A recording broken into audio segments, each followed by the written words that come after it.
Welcome to our channel. Today we how to restore Notion pages from Workspace version history, detailed guide step by step clearly.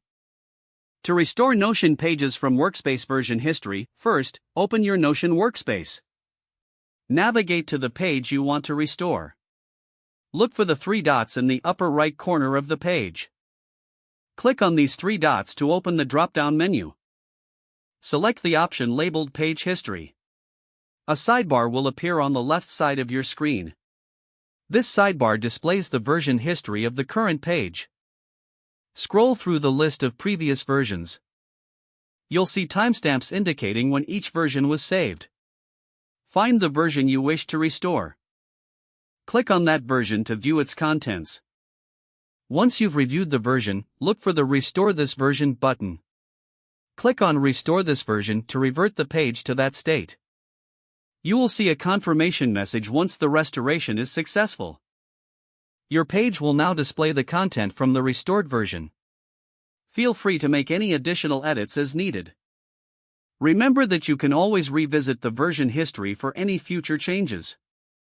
If the page does not load, refresh the browser or try again in a private or incognito window.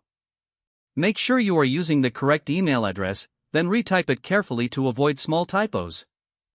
If your password is not accepted, use the reset option and create a new strong password you can remember.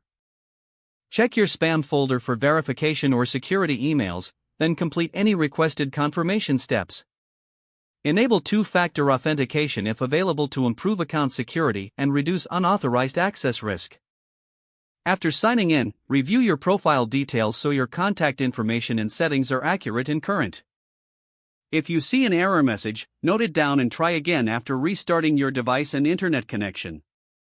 Log out when you finish, especially on shared devices, to keep your account and payment information secure. If the page does not load, refresh the browser or try again in a private or incognito window. Make sure you are using the correct email address, then retype it carefully to avoid small typos. If your password is not accepted, use the reset option and create a new strong password you can remember.